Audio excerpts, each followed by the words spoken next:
The Red Signal was first published in Grand Magazine, June 1924. No, but how too thrilling, said pretty Mrs. Eversley, opening her lovely but slightly vacant eyes very wide. They always say women have a sixth sense. Do you think it's true, Sir Ellington? The famous alienist smiled sardonically. He had an unbounded contempt for the foolish pretty type, such as his fellow guest. Arlington West was the supreme authority on mental disease, and he was fully alive to his own position and importance. A slightly pompous man of full figure. A great deal of nonsense is talked. I know that, Mrs. Eversley. What does the term mean? A sixth sense? You scientific men are always so severe, and it really is extraordinary the way one seems to positively know things sometimes. Just know them, feel them, I mean, quite uncanny. It really is. Claire knows what I mean. Don't you, Claire? She appealed to her hostess with a slight pout and a tilted shoulder. Claire Trent did not reply at once. It was a small dinner party. She and her husband, Violet Eversley, Sir Arlington West, and his nephew, Dermot West, who was an old friend of Jack Trent. Jack Trent himself, a somewhat heavy, florid man with a good-humored smile and a pleasant, lacy laugh, took up the thread. Buncombe, Violet, your best friend is killed in a railway accident. Straight away, you remember that you dreamt of a black cat last Tuesday. Marvelous. You felt all along that something was going to happen. Oh no, Jack. You're mixing up premonitions with intuition now. Come now, Sir Arlington. You must admit that premonitions are real. To a certain extent, perhaps, admitted the physician cautiously. But coincidence accounts for a good deal. And then there is the invariable tendency to make the most of a story afterwards. You've always got to take that into account. I don't think there is any such thing as premonition, said Claire Trent rather abruptly, or intuition, or a sixth sense, or any of the things we talk about so glibly. We go through life like a train rushing through the darkness to an unknown destination. That's hardly a good simile, Mrs. Trent, said Dermot West, lifting his head for the first time and taking part in the discussion. There was a curious glitter in the clear gray eyes that shone out rather oddly from the deeply tanned face. You've forgotten the signals, you see. The signals? Yes, green if it's all right, and red for danger. Red for danger, how thrilling, breathed Violet Eversley. Dermot turned from her rather impatiently. That's just a way of describing it, of course. Danger ahead, the red signal, look out. Trent stared at him curiously. You speak as though it were an actual experience, Dermot, old boy. So it is. Has been, I mean. Give us the yarn. I can give you one instance. Out in Mesopotamia, just after the armistice, I came into my tent one evening with the feeling strong upon me. Danger. Look out. Hadn't the ghost of a notion what it was all about. I made a round of the camp, first unnecessarily, took all precautions against an attack by hostile Arabs. Then I went back to my tent. As soon as I got inside, the feeling popped up again stronger than ever. Danger. In the end, I took a blanket outside, rolled myself up in it, and slept there. Well, the next morning, when I went inside the tent, first thing I saw was a great knife arrangement, about half a yard long, struck down through my bunk, just where I would have lain. I soon found out about it. One of the Arab servants. His son had been shot as a spy. What have you got to say to that, Uncle Arlington, as an example of what I call the red signal? The specialist smiled noncommittally. A very interesting story, my dear Dermot, but not one that you would accept unreservedly. Yes, yes, I have no doubt that you had the premonition of danger, just as you state, but it is the origin of the premonition I dispute. According to you, it came from without, impressed by some outside source upon your mentality. But nowadays, we find that nearly everything comes from within, from our subconscious self. Good old subconscious, cried Jack Trent. It's the jack of all trades nowadays. Sir Arlington continued without heeding the interruption. I suggest that by some glance or look this Arab had betrayed himself. Your conscious self did not notice or remember, but with your subconscious self, it was otherwise. The subconscious never forgets. We believe, too, that it can reason and deduce quite independently of the higher or conscious will. Your subconscious self, then, believed that an attempt might be made to assassinate you and succeeded in forcing its fear upon your conscious realization. That sounds very convincing, I admit, said Damon, smiling, but not nearly so exciting, pouted Mrs. Eversley. It is also possible that you may have been subconsciously aware of the hate felt by the man towards you. What in the old days used to be called telepathy certainly exists, though the conditions governing it are very little understood. Have there been any other instances? Asked Claire of Dermot. Oh, yes, but nothing very pictorial, and I suppose they could all be explained under the heading of coincidence. I refused an invitation to a country house once, for no other reason than the hoisting of the red signal. The place was burnt out during the week. By the way, Uncle Allington, where does the subconscious come in there? I'm afraid it doesn't, said Allington, smiling. But you've got an equally good explanation. Come now, no need to be tactful with near relatives. Well then, nephew, I venture to suggest that you refused the invitation for the ordinary reason that you didn't much want to go, and that after the fire, you suggested to yourself that you had had a warning of danger, which explanation you now believe implicitly. It's hopeless, laughed Dermot. It's heads you win, tails I lose. Never mind, Mr. West, cried Violet Eversley. I believe in your red signal implicitly. Is the time in Mesopotamia the last time you had it? Yes, until... I beg your pardon? Nothing. Dermot sat silent. The words which had nearly left his lips were, yes, until tonight. They had come quite unbidden to his lips, voicing a thought which had as yet not been consciously realized, but he was aware at once that they were true. The red signal was looming up out of the darkness. Danger! Danger at hand. But why? What conceivable danger could there be here? Here in the house of his friends? At least, well, yes, there was that kind of danger. He looked at Claire Trent, her wideness, her slenderness, the exquisite droop of her golden head. But that danger had been there for some time. It was never likely to get acute, for Jack Trent was his best friend, and more than his best friend, the man who had saved his life in Flanders and had been recommended for the VC for doing so. A good fellow, Jack, one of the best. Damn bad luck that he should have fallen in love with Jack's wife. He'd get over it someday, he supposed. A thing couldn't go on hurting like this forever. One could starve it out. That was it. Starve it out. It was not as though she would ever guess. And if she did guess, there was no danger of her caring. A statue, a beautiful statue, a thing of gold and ivory and pale pink coral, a toy for a king, not a real woman. Claire, the very thought of her name uttered silently, hurt him. He must get over it. He'd cared for women before. But not like this, said something. Not like this. Well, there it was. No danger there. Heartache, yes, but not danger. Not the danger of the red signal. That was for something else. He looked round the table and it struck him for the first time that it was rather an unusual little gathering. His uncle, for instance, seldom dined out in this small, informal way. It was not as though the Trents were old friends. Until this evening, Dermot had not been aware that he knew them at all. To be sure, there was an excuse. A rather notorious medium was coming after dinner to give a séance. Sir Arlington professed to be mildly interested in spiritualism. Yes, that was an excuse, certainly. The world forced itself on his notice. An excuse. Was the séance just an excuse to make the specialist's presence at dinner natural? If so, what was the real object of his being here? A host of details came rushing into Dermot's mind. Trifles unnoticed at the time, or as his uncle would have said, unnoticed by the conscious mind. The great physician had looked oddly, very oddly at Claire more than once. He seemed to be watching her. She was uneasy under his scrutiny. She made little twitching motions with her hands. She was nervous, horribly nervous. And was it, could it be, frightened? Why was she frightened? With a jerk, he came back to the conversation round the table.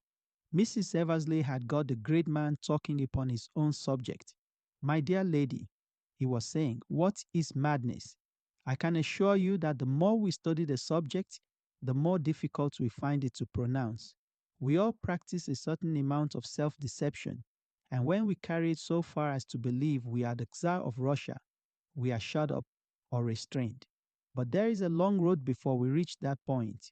At what particular spot on it shall we erect a post and say, on this side sanity, on the other madness? It can't be done, you know.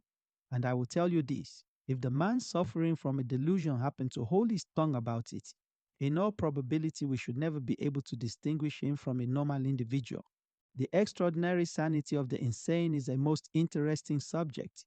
Sir Allington sipped his wine with appreciation and beamed upon the company. I've always heard they are very cunning, remarked Mrs. Eversley. Loonies, I mean. Remarkably so. And suppression of one's particular delusion has a disastrous effect very often. All suppressions are dangerous, as psychoanalysis has taught us. The man who has a harmless eccentricity and can indulge it as such seldom goes over the borderline. But the man, he paused, or woman who is to all appearance perfectly normal may be in reality a poignant source of danger to the community. His gaze traveled gently down the table to Claire, and then back again. He sipped his wine once more. A horrible fear shook Dermot. Was that what he meant? Was that what he was driving at? Impossible, but. And all from suppressing oneself, sighed Mrs. Eversley. I quite see that one should be very careful always to express one's personality. The dangers of the other are frightful. My dear Mrs. Eversley, expostulated the physician, you have quite misunderstood me. The cause of the mischief is in the physical matter of the brain, sometimes arising from some outward agency such as a blow, sometimes, alas, congenital. Heredity is so sad, sighed the lady vaguely. Consumption and all that. Tuberculosis is not hereditary, said Sir Allington dryly. Isn't it? I always thought it was. But madness is. How dreadful. What else? Gout, said Sir Allington, smiling, and color blindness. The latter is rather interesting. It is transmitted direct to males, but is latent in females. So, why there are many colorblind men? For a woman to be colorblind, it must have been latent in her mother as well as present in her father. Rather, an unusual state of things to occur. That is what is called sex-limited heredity. How interesting. But madness is not like that, is it? Madness can be handed down to men or women equally, said the physician gravely. Claire rose suddenly, pushing back her chair so abruptly that it overturned and fell to the ground. She was very pale and the nervous motions of her fingers were very apparent. You will not be long, will you? She begged. Mrs. Thompson will be here in a few minutes now. One glass of port, and I will be with you for one, declared Sir Ellington. To see this wonderful Mrs. Thompson's performance is what I have come for, is it not? Ha ha, ha. Not that I needed any inducement. He bowed. Claire gave a faint smile of acknowledgement and passed out of the room, her hand on Mrs. Eversley's shoulder.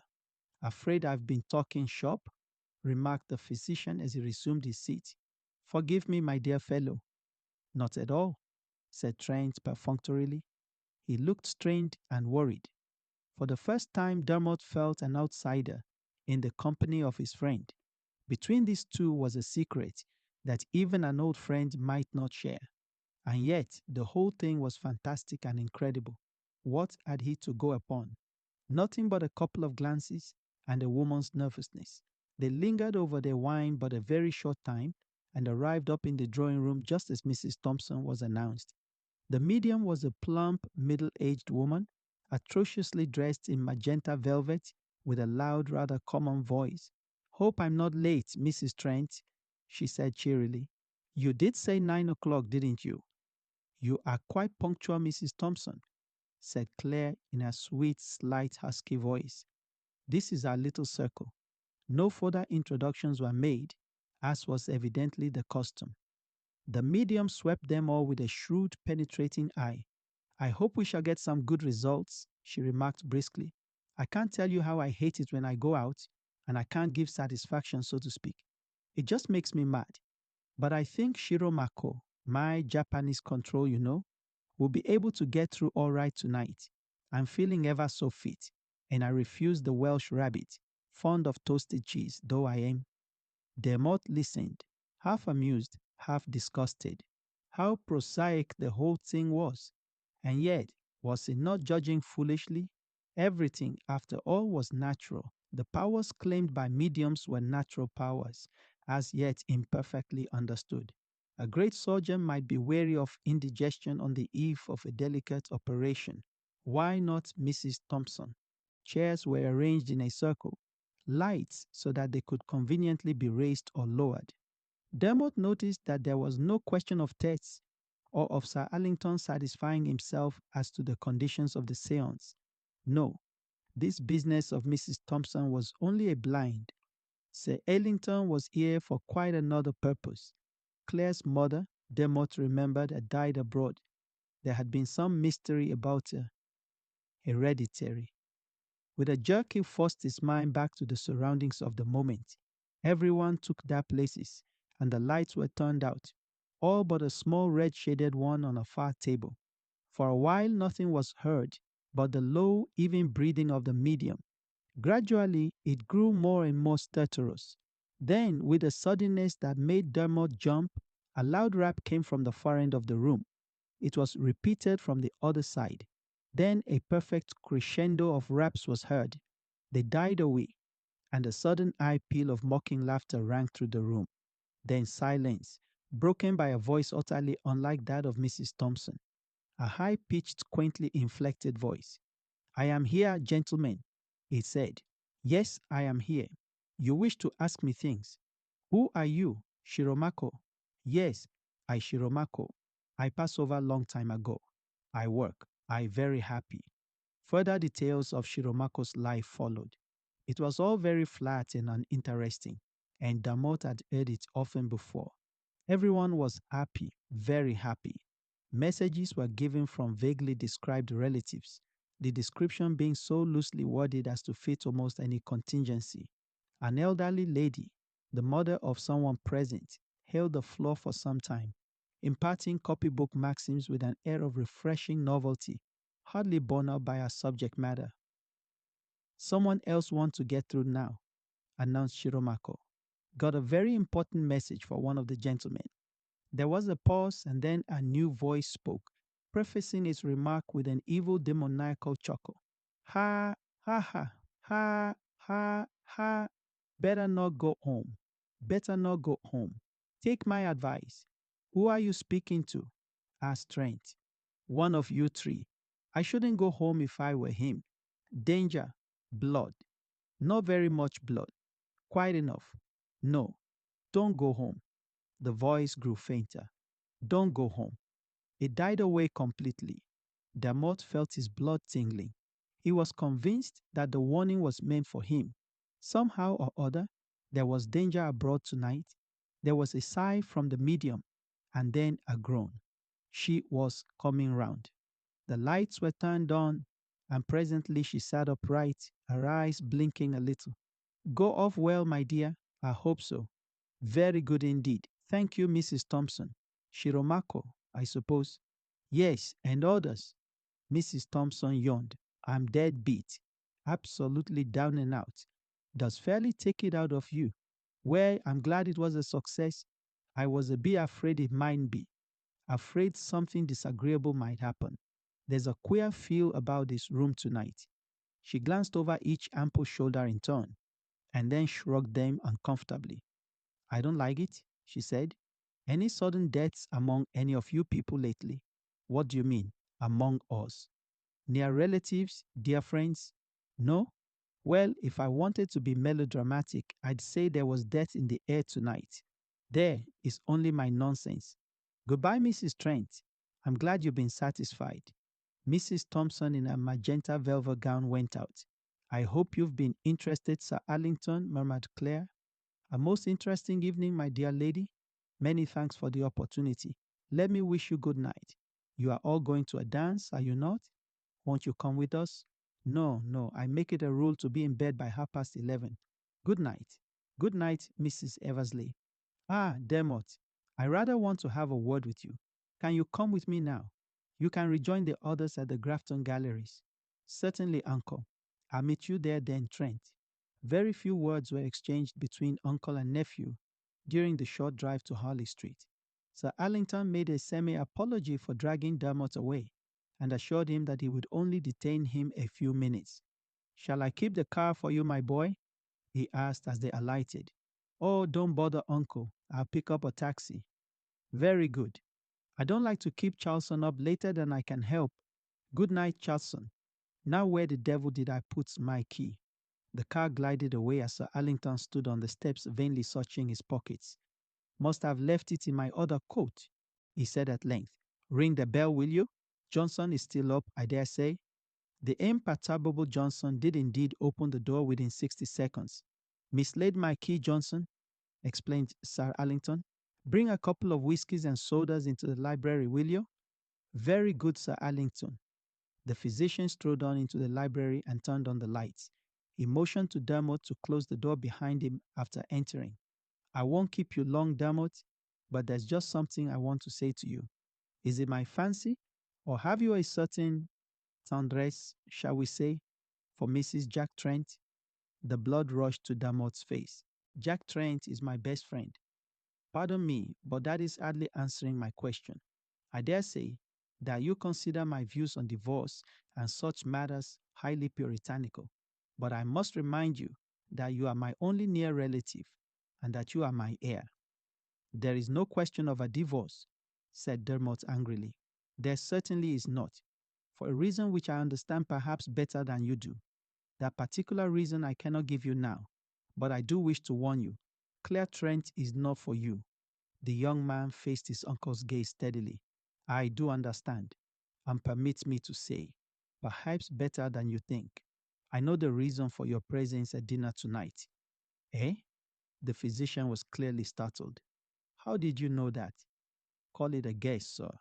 I am right, am I not, when I say that you were there in your professional capacity? Sir Allington strode up and down. You are quite right, Dermot. I could not, of course, have told you so myself, though I am afraid it will soon be common property. Dermot's heart contracted. You mean that you have made up your mind? Yes, there is insanity in the family, on the mother's side. A sad case, a very sad case. I can't believe it, sir. I dare say not. To the layman, there are few, if any, signs apparent, and to the expert, the evidence is conclusive. In such a case, the patient must be placed under restraint as soon as possible. My God, breathed Dermot, but you can't shut anyone up for nothing at all. My dear Dermot, cases are only placed under restraint when their being at large would result in danger to the community. Very grave danger. In all probability, a peculiar form of homicidal mania. It was so in the mother's case. Dermot turned away with a groan, burying his face in his hands. Clear, white and golden clear. In the circumstances, continued the physician comfortably, I felt it incumbent on me to warn you. Claire, Mama Dermot, my poor Claire. Yes, indeed, we must all pity her. Suddenly Dermot raised his head. I don't believe it. What? I say I don't believe it. Doctors make mistakes. Everyone knows that. And they're always keen on their own speciality. My dear Dermot, cried Sir Allington angrily, I tell you I don't believe it. And anyway, even if it is so, I don't care. I love Claire. If she will come with me, I shall take her away, far away, out of the reach of meddling physicians. I shall guard her, care for her, shelter her with my love. You will do nothing of the sort. Are you mad? Dermot laughed scornfully. You would say so, I dare say. Understand me, Dermot. Sir Ellington's face was red with suppressed passion. If you do this thing, this shameful thing, it is the end. I shall withdraw the allowance I am now making you, and I shall make a new will, leaving all I possess to various hospitals. Do as you please with your damned money, said Dermot in a low voice, I shall have the woman I love. A woman who, say a word against her, and by God, I'll kill you, cried Dermot. A slight clink of glasses made them both swing round. Unheard by them in the heat of their argument, Johnson had entered with a tray of glasses. His face was the imperturbable one of the good servant, but Dermot wondered how much he had overheard. That'll do, Johnson, said Sir Allington curtly.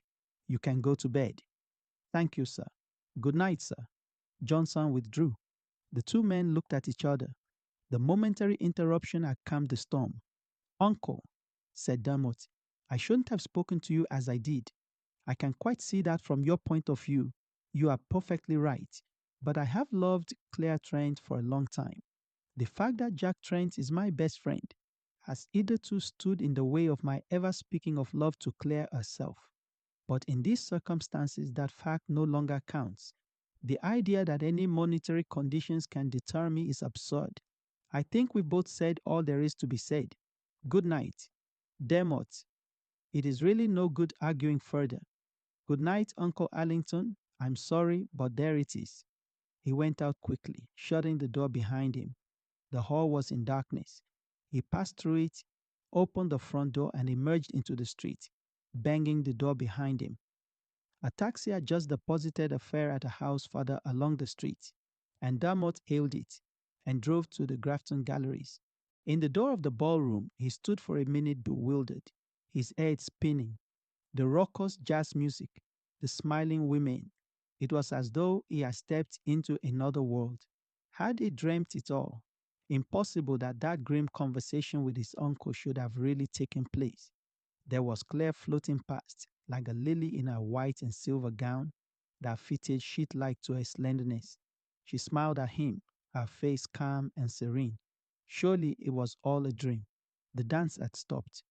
Presently she was near him, smiling up into his face. As in a dream, he asked her to dance. She was in his arms now. The raucous melodies had begun again. He felt her flag a little. Tired? Do you want to stop?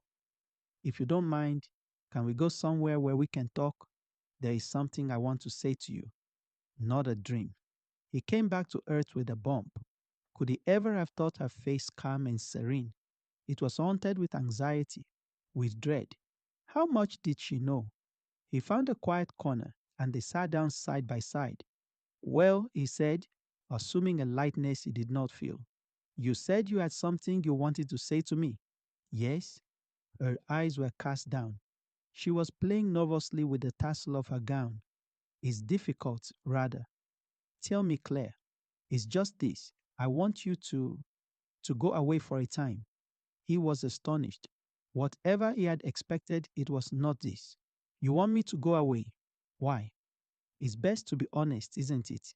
I I know that you are a gentleman and my friend. I want you to go away because I I have let myself get fond of you. Claire, her words left him dumb, tongue-tied. Please do not think that I am considered enough to fancy that you would ever be likely to fall in love with me. It is only that I am not very happy, and oh, I would rather you went away. Claire, don't you know that I have cared damnably ever since I met you? She lifted startled eyes to his face. You cared? You have cared a long time? Since the beginning. Oh, she cried.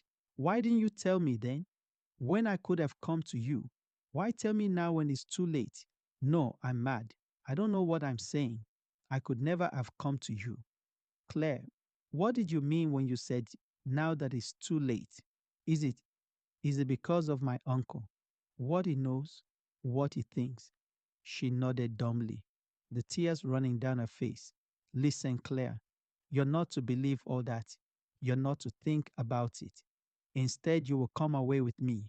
We'll go to the South Seas, to islands like Green Jewels. You will be happy there, and I will look after you, keep you safe for always. His arms went round her. He drew her to him, felt her tremble at his touch. Then suddenly she wrenched herself free. Oh no, please. Can't you see? I couldn't now. It would be ugly, ugly, ugly. All along I've wanted to be good, and now it would be ugly as well. He hesitated. Baffled by her words, she looked at him appealingly. "Please," she said, "I want to be good." Without a word, Dermot got up and left her. For the moment he was touched and racked by her words beyond argument. He went for his hat and coat, running into Trent as he did so. "Hello, Dermot. You're off early?" "Yes, I'm not in the mood for dancing tonight." "It's a rotten night," said Trent gloomily, "but you haven't got my worries."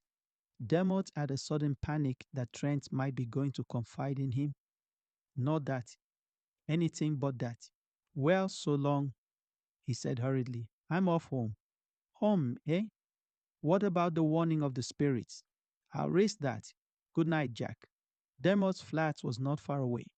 He walked there, feeling the need of the cool night air to calm his fevered brain. He let himself in with his key and switched on the light in the bedroom. And all at once, for the second time that night, the feeling that he had designated by the title of the red signal surged over him. So overpowering was it that for the moment it swept even clear from his mind. Danger. He was in danger. At this very moment, in this very room, he was in danger. He tried in vain to ridicule himself free of the fear. Perhaps his efforts were secretly half-hearted. So far, the red signal had given him timely warning which had enabled him to avoid disaster. Smiling a little at his own superstition, he made a careful tour of the flat. It was possible that some malefactor had got in and was lying concealed there, but his search revealed nothing.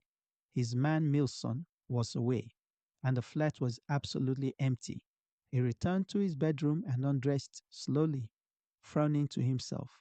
The sense of danger was acute as ever. He went to a drawer to get out a handkerchief and suddenly stood, stock still.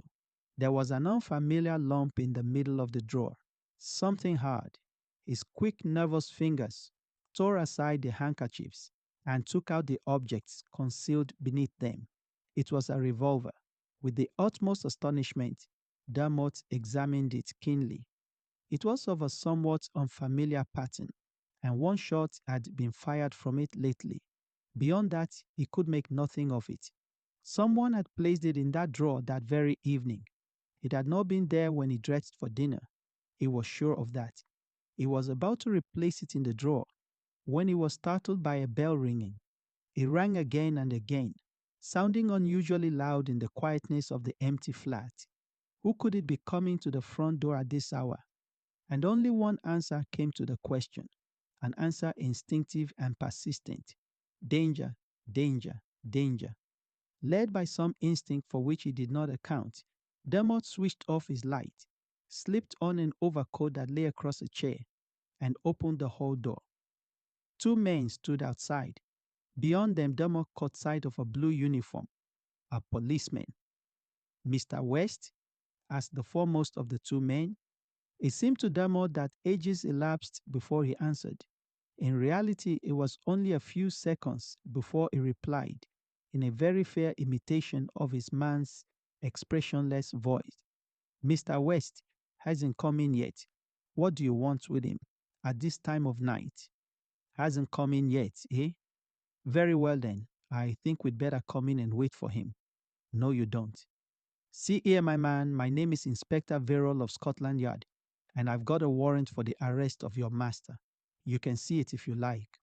Dermot perused the proffered paper, or pretended to do so, asking in a dazed voice, "What for? What's he done?" "Murder. Saw Allington west of Harley Street." His brain in a whirl, Dermot fell back before his redoubtable visitors. He went into the sitting room and switched on the light. The inspector followed him. "Have a search round," he directed the other man. Then he turned to Dermot. "You stay here, my man. No slipping off to warn your master. What's your name, by the way?" "Milson, sir."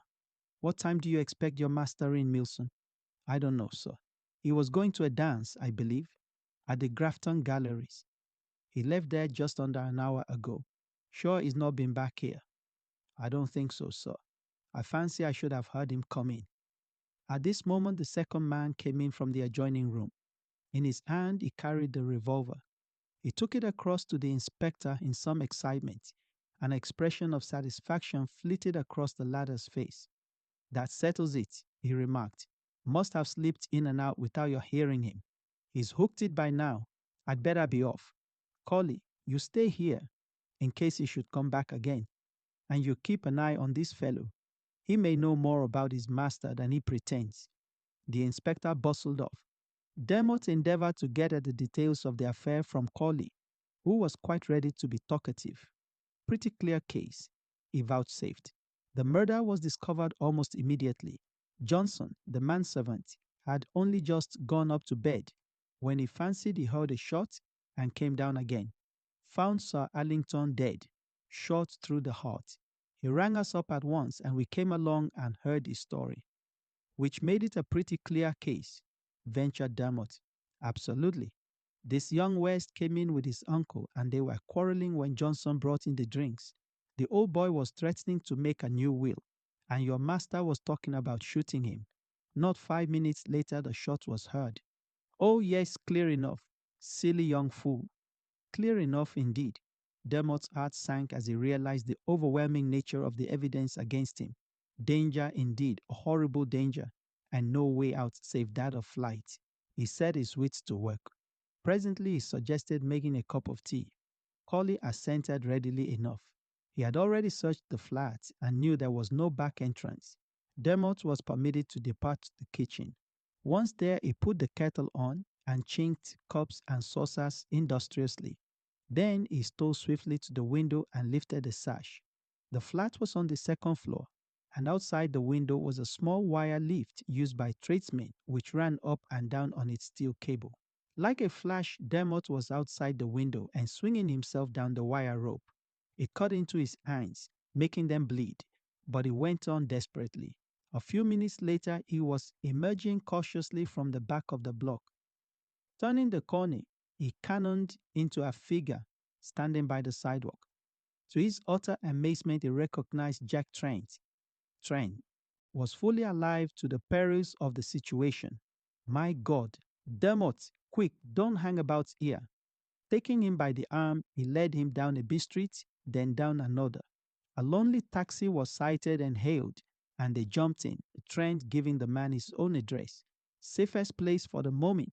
There we can decide what to do next to put those fools off the track. I came round here hoping to be able to warn you before the police got here, but I was too late.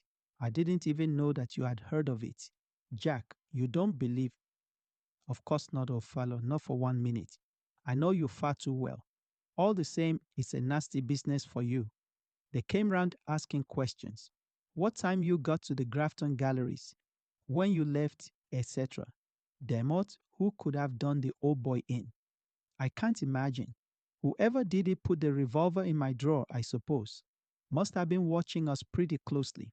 That séance business was damned funny. Don't go home. Meant for poor old West. He did go home and got shot. It applies to me too, said Dermot. I went home and found a planted revolver and the police inspector. Well, I hope he doesn't get me too, said Trent. Here we are. He paid the taxi, opened the door with his latchkey, and guided Dermot up the dark stairs to his den, which was a small room on the first floor. He threw open the door and Dermot walked in. While Trent switched on the light and then came to join him. Pretty safe here for the time being, he remarked.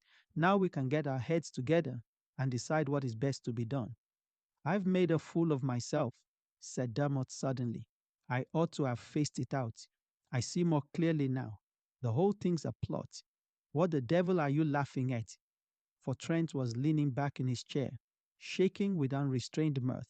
There was something horrible in the sound, something horrible too, about a man altogether. There was a curious light in his eyes. A damn clever plot, he gasped out. Dermot, my boy, you're done for.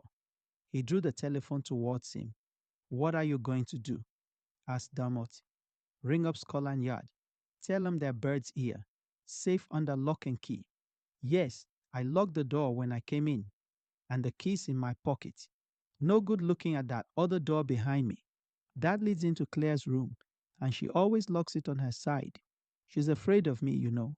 Been afraid of me a long time. She always knows when I'm thinking about that knife.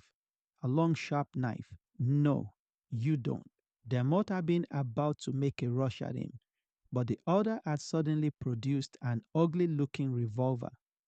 That's the second of them, chuckled Trent. I put the first of them in your drawer. After shooting Old West with it, what are you looking at over my head? That door? Is no use, even if Claire was to open it, and she might to you. I'd shoot you before you got there. Not in the heart, not to kill, just wing you, so that you couldn't get away. I'm a jolly good shot, you know. I saved your life once. More fool I. No, no, I want you hanged. Yes, hanged. It isn't you I want the knife for. It's Claire. Pretty Claire. So wide and soft. Old West knew. That's what he was here for tonight. To see if I was mad or not. He wanted to shut me up so that I shouldn't get Claire with the knife. I was very cunning. I took his latchkey and yours too. I slipped away from the dance as soon as I got there. I saw you come out from his house and I went in.